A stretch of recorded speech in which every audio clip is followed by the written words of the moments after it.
talking to the accommodation coordinator at her school.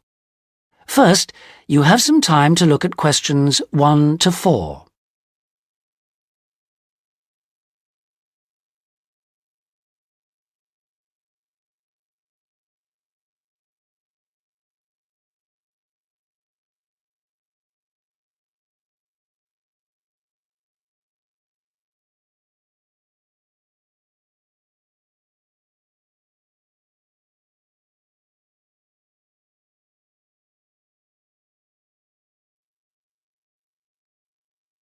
You'll see that there is an example which has been done for you. On this occasion only, the conversation relating to this will be played first. Sarah, I've heard that you want to move into a homestay family. Is that correct? Yes, that's right. I've been staying with my aunt, and now my cousin is arriving from Singapore, and my aunt needs the room for him. Oh, that's bad luck. Well, I'll need to get some particulars first. Sarah, what's your full name? Sarah Lim, and that's Sarah without the H at the end. Linda asks for Sarah's full name, Sarah Lim, so this has been written in the notes. Now we shall begin. You should answer the questions as you listen, because you will not hear the recording a second time. Listen carefully and answer questions 1 to 4. Sarah, I've heard that you want to move into a homestay family. Is that correct? Yes, that's right. I've been staying with my aunt, and now my cousin is arriving from Singapore, and my aunt needs the room for him. Oh, that's bad luck. Well, I'll need to get some particulars first. Sarah, what's your full name? Sarah Lim, and that's Sarah without the H at the end. How old are you, Sarah? 23, only just. It was my birthday on the 21st of August. Happy birthday for yesterday. How long have you been in Australia? A year in Adelaide and 6 months in Sydney. I prefer Sydney. I've got more friends here. What's your address at your aunt's house? Flat 1, 539 Forest Road, Canterbury. And the postcode is 2036. Okay. What are you studying now? I was studying General English in Adelaide, and now I'm doing Academic English because I'm trying to get into medicine next year. That sounds good, but it'll take you a long time. When would you like to move out from your aunt's? My cousin arrives on Friday morning, so I'd better be out on Thursday. What, the 7th of September? Yes, that's right. Before you hear the rest of the conversation, you have some time to look at questions 5 to 10.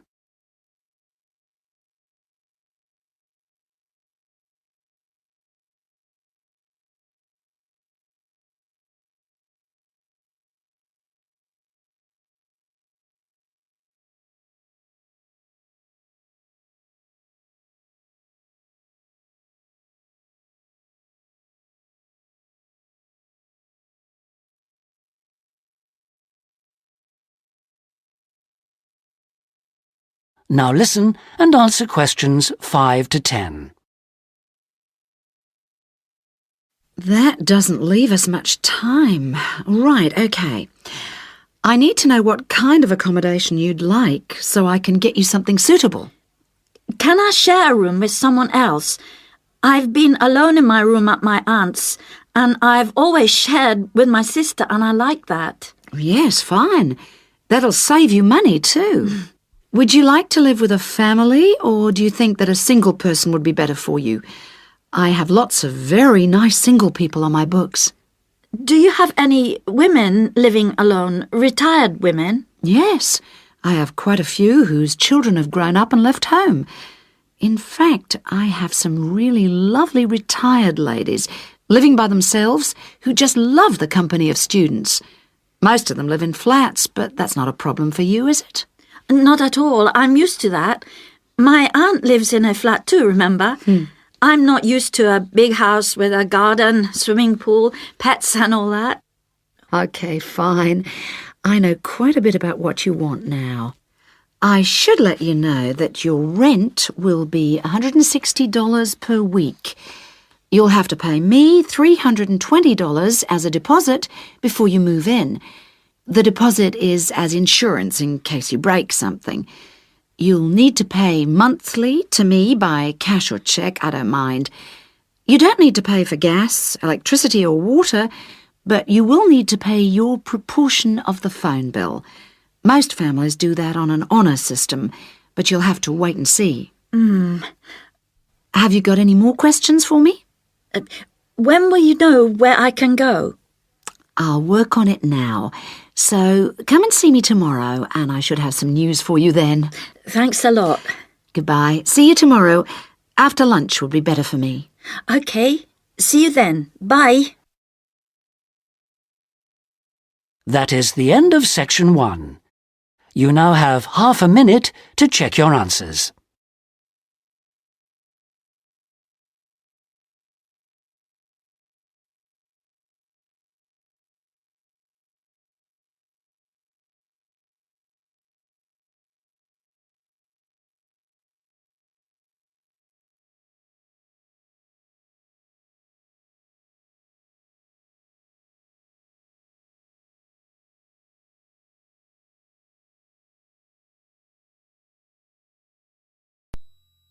Listening section 2. You will hear the principal of a university welcoming his students. Look at questions 11 to 17.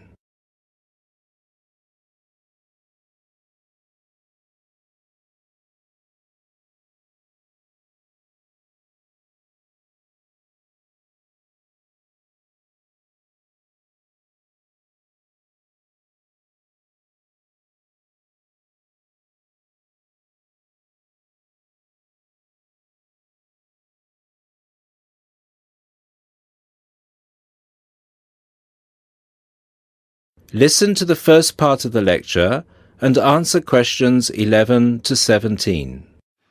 Good afternoon, ladies and gentlemen.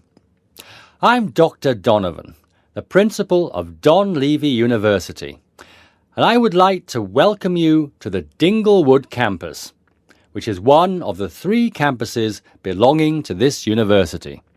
This campus, Dinglewood, is where I have my office, and it's also the location of the Languages and Science campus, so some of you will be studying here.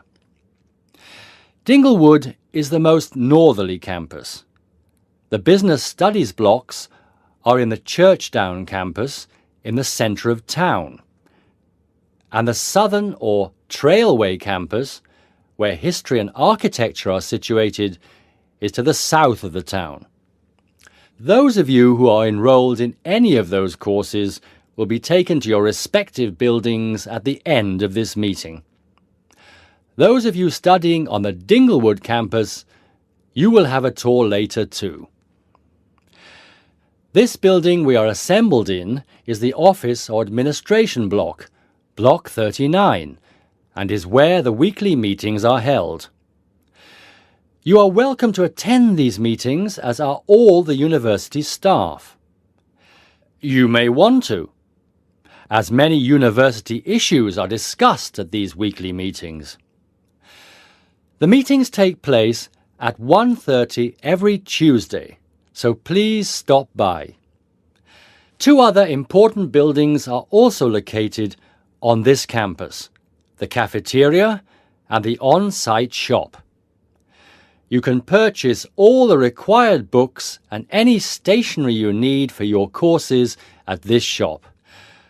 Please bear in mind that even though you have shown your ID passes to enter the site, you still need to use them again to buy anything in the shop or cafeteria. This is for security reasons.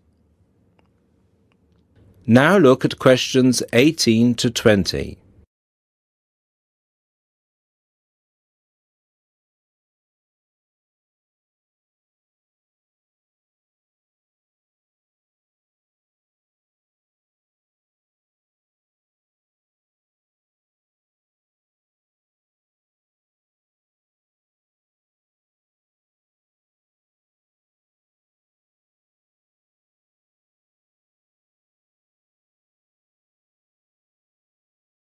As the lecture continues, answer questions 18 to 20.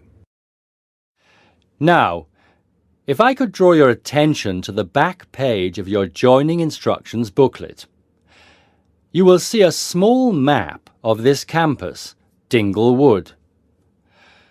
The block we are in now, the Office and Administration block, is located between the Languages Centre, Block 38, and the Physics School, Block 30.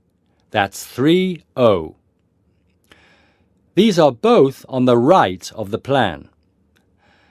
The cafeteria, which is open from 7 a.m. to 9:30 p.m., is on the left of the plan. It is between the chemistry block, number 35, and the university shop, block 33. At the university shop, you can get all you will need in terms of course materials. The biology block is block number 29, and you'll find the biology block between the chemistry block and the languages centre. Be careful with the numbers, as they are not always logical. As you will see, there are gardens on the right-hand side of the gate. These are being extended over the next 2 months, and a memorial fountain is being installed in the middle of the campus. This means that the campus will be very noisy during normal working hours. However, the campus will look much nicer when it is all finished. Right, so that's it for your initial campus orientation. At this point, could the language students all follow me, please? And the rest of you, please assemble under the banners which show your main topic of study, and you will be directed to the other campuses.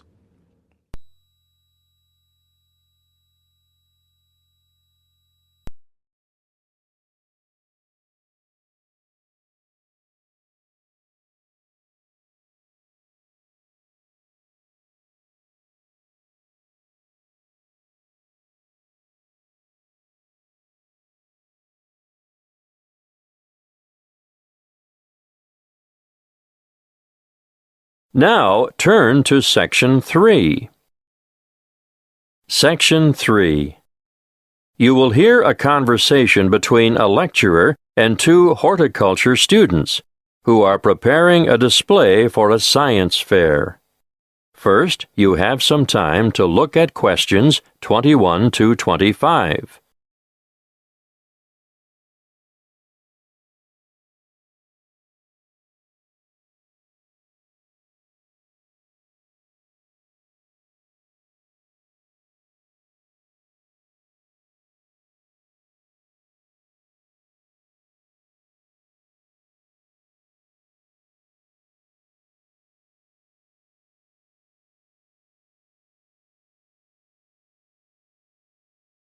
Listen carefully and answer questions 21 to 25. Good morning, Annie. Tony, how are you? Fine, thanks. Well, tell me what you have here. We thought we'd look at different methods of hydroculture. Uh-huh.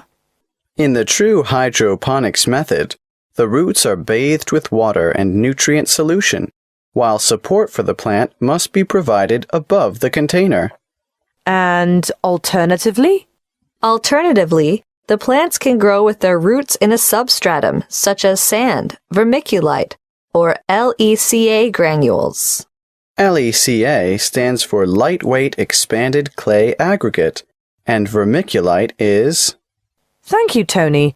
I know what vermiculite is, but you should be prepared to give details about all these things to the visitors. Can you explain what the advantage of LECA is over traditional soil? It's a natural product, manufactured from clay. It's colorful, lightweight, and perfect for allergy sufferers. That's right. Now tell me why. Because it's clean and hygienic, bacteria and soil diseases don't get a chance. Well, you could say that on this chart here, ideal for household plants. and will point out that the growing medium itself makes no contribution to feeding, which is provided in solution with the water. Good. Now tell me what you've got here. This is a simple version of the first method, using a wide-necked jar which we've filled with water and nutrients, leaving space at the top. As the roots need to be in darkness, we'll cover the sides of the glass with brown paper later. How did you get the plant through the cork? We made a hole through the center and cut the cork in half so we could fit it around the plant stem, and we padded the hole with cotton wool. Well, that's a good demonstration of the principle involved and ideal for a houseplant, but many people will want to see a wider application. What about more plants? We haven't quite finished the preparation yet, but over here you can see a bigger container. In fact, any wide container can be used, with the nutrient solution in the bottom, airspace above, and then we've made a rigid lid, and we've covered that with a layer of litter. What have you used for litter? We've used wood shavings. Untreated? Definitely. That's most important.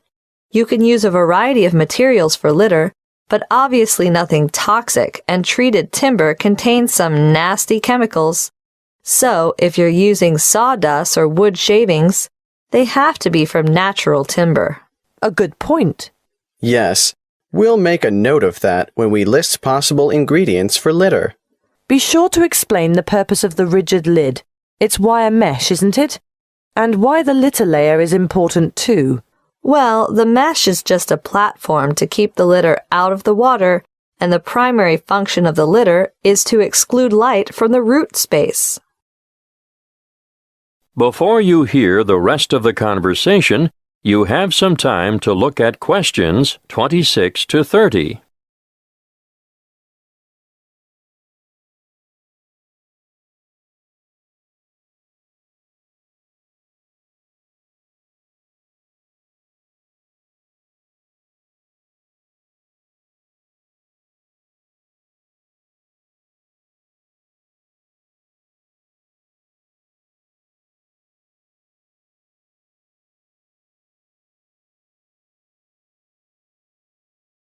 Now listen and answer questions 26 to 30.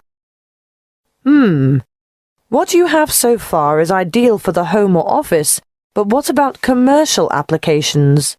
Well, we're going to demonstrate the nutrient film technique, which is popular with some commercial growers, particularly for the cultivation of crops such as runner beans and tomatoes.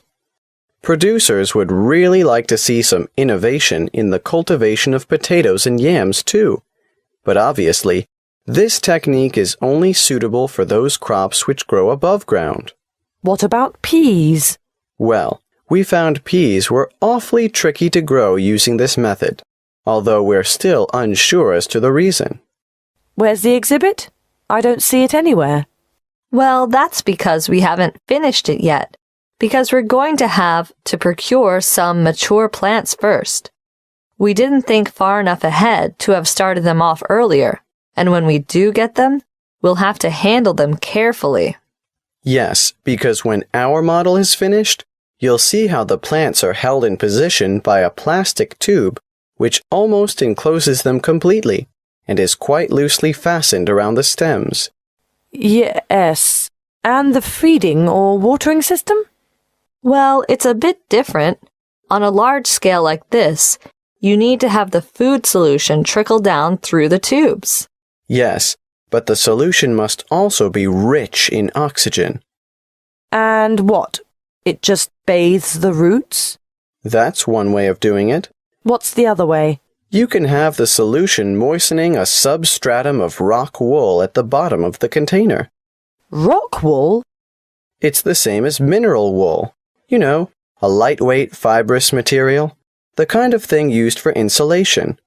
Or you can use a layer of paper fiber. Oh, yes. Something that has the capacity to absorb the solution, right? Well, you do need to experiment a little. For example, we tried coconut fiber, but it just didn't have the properties we were looking for. I see. In our display, you'll only see the basics. the kind of thing that can be done at home in the backyard. But commercial enterprises do need a lot more equipment, and the media used in substrata are constantly changing as new developments are made. The cost of upgrading is ongoing. And there's always the potential of outright failure when changing systems from one you know and understand to an innovative one. Of course, there's no room for guesswork in business. You have to try to get everything right first time. That is the end of Section 3. You now have half a minute to check your answers.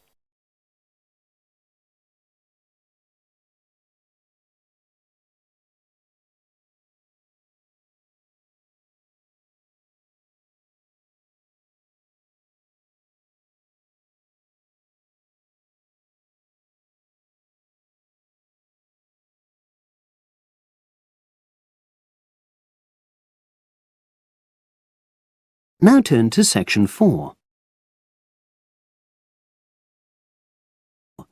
Section 4. You will hear a postgraduate psychology student talking to other students about a job satisfaction study he has investigated. Before you listen, you have some time to look at questions 31 to 40.